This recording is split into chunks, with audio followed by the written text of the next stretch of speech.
मैंने आपकी reading English की करवा दी थी यहाँ तक। चैप्टर फर्स्ट आपका चल रहा था। अब इतना हमारा चैप्टर बचा हुआ है, इसको आज फिनिश कर लेते हैं। तो आगे देखते हैं। मैंने आपको बताया था किस तरीके से वो एयरफोर्स में जब अपना इंटरव्यू दे के आते हैं तो उसमें फ़ेल हो जाते हैं और जिससे वो बहुत निराश हो जाते हैं और वो ऋषिकेश जाने का तय करते हैं। तो वो आगे कहते हैं, I reached Rishikesh the next morning, कि मैं अगली सुबह ऋषिकेश पहुंचा। आई टुक अ डिप इन द गंगा, मैंने गंगा में एक डुबकी लगाई। A river I had heard so much about, एक ऐसी नदी जिसके बारे में मैंने बहुत सुना था। But was seeing and experiencing for the first time in my life, लेकिन मैं पहली बार उसको देख रहा था, उसको महसूस कर रहा था। I had been told about the Shivanand ashram that was located a little way up a hill. वो कहते हैं कि मैंने शिवानंद आश्रम के बारे में सुना था जो पहाड़ी के थोड़ा ऊपर जाके है। आई वॉक देयर, मैं वहाँ पर चल कर गया। As I entered I felt a strange vibration, जैसे ही मैं वहाँ पर अंदर गया तो मुझे एक अजीब सी एक वाइब्रेशन सी महसूस हुई, झंझनाहट सी महसूस हुई। A sense of tranquillity that was like a balm for my restless soul, एक शांति का अनुभव हुआ।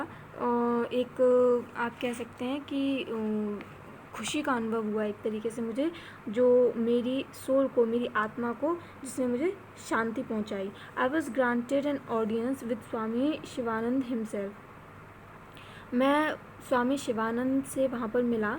आई embarked on an explanation of the recent development in my life, और मैंने उन्हें अपनी हाल ही की जो अपनी जीवन की उपलब्धियाँ थी उनके बारे में उनको बताया।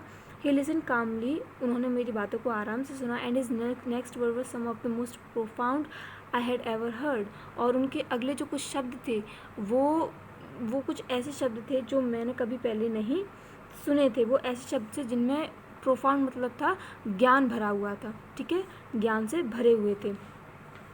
Accept your destiny and go ahead with your life, उन्होंने क्या कहा था कि अपनी किस्मत को स्वीकार करो और अपने जीवन के साथ आगे बढ़ते जाओ। You are not destined to become an air force pilot, तुम एक एयरफोर्स पायलट बनने के लिए नहीं पैदा हुए हो। फॉरगेट दिस फेलर, इस असफलता को भूल जाओ। And instead search for the true purpose of existence, और अपने जीवन के दायित्व को या आप किस लिए आए हैं इस बात को समझने का प्रयास करो।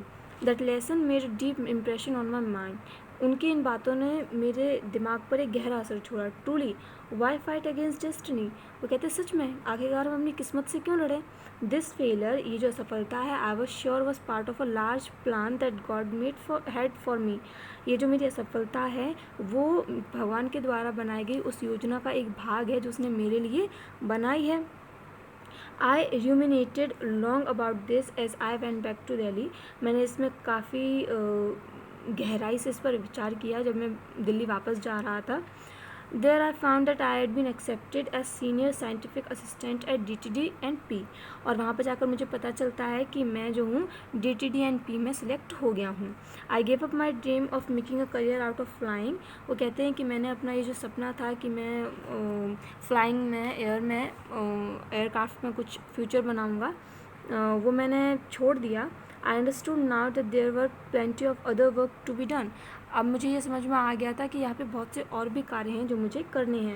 And I was going to put my heart and soul into the job that had been given to me, और मैं उस कार्य को करने में अपना हृदय और अपनी आत्मा से पूरी प्रकार से कोशिश करूँगा।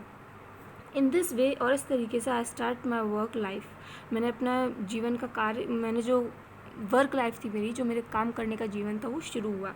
I am sure almost every person who sent out with a goal has had and face unexpected obstacles, वो कहते हैं कि मैं बिल्कुल श्योर हूँ कि जो भी व्यक्ति जीवन में सफलता चाहता है उसके इस सफ़र में कोई ना कोई ऑब्स्टिकल, कोई ना कोई परेशानी तो आती है। We have had to rethink our goals, हमें अपने लक्ष्य के बारे में दोबारा सोचना चाहिए। रीओरिएंटेड अवर पाथ्स, और अपने रास्ते को दोबारा बनाना चाहिए। Each setback teaches us a new facet of life, जितनी बार हम पीछे गिरते हैं, जितनी बार हम अपनी सफलता से पीछे होते जाते हैं, उतनी बार हमें एक नई चीज़ सीखने को मिलती है। And something about our own personalities, और हमें अपने खुद के व्यक्तित्व के बारे में सीखने को मिलता है। व्हेन वी टैकल ऑब्स्टिकल, जब हम ऑब्स्टिकल्स को दूर कर देते हैं, ऑब्स्टिकल्स का मतलब है यहाँ पर परेशानियाँ, जो रुकावटें आती हैं, जब हम उनको दूर कर देते हैं, we find hidden reserve of courage, तो हमें एक हिम्मत प्राप्त होती है। And resilience we did not know we had, और हमें एक ऐसी कैपेसिटी जिससे हम जानते हैं कि हम किसी भी तरीके की परेशानी से रिकवर हो सकते हैं। हमें पता चलता है कि जब हम किसी ऑब्स्टिकल को पार कर लेते हैं तो हम उस ऑब्स्टिकल की वजह से जितना हम पीछे बढ़े थे, जब हम उससे आगे बढ़ जाते हैं तो हमें खुशी होती है, तो हमें पता चलता है कि हमारे अंदर ये ताकत है कि हम किसी भी परेशानी से बाहर निकल सकते हैं।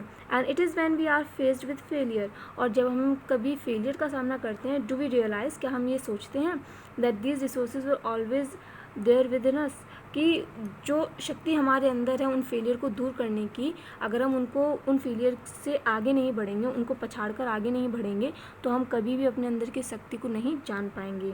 We only need to find them and move on with our lifes, हमें बस इन शक्तियों को ढूंढने की ज़रूरत है और हम अपने जीवन में आगे बढ़ते रहेंगे। यहाँ पर आपको एक छोटा सा जीवनी दिया गया है APJ अब्दुल कलाम की। उनका पूरा नाम था डॉक्टर अबुल पाकिर ज़ैनुलब्दीन अब्दुल कलाम, ये उनका पूरा नाम है। इनकी बर्थ 1931 15 अक्टूबर, अगर आप चाहें 15 अक्टूबर 1931 को हुई थी, और इनकी डेथ जहाँ तक है 25 जुलाई 2015 को हुई थी। Now specialist in aeronautical engineering from Madras institute of technology, MIT से इन्होंने एरोनॉटिकल इंजीनियरिंग में डिग्री ली थी। He was one of the most distinguished scientist of India, वो भारत के सबसे आप कह सकते हैं प्रसिद्ध एक साइंटिस्ट में से, सबसे होनहार साइंटिस्टों में से एक थे। Doctor Kalam has been awarded Padma Bhushan, Padma Vibhushan, also India's high civilian award the Bharat.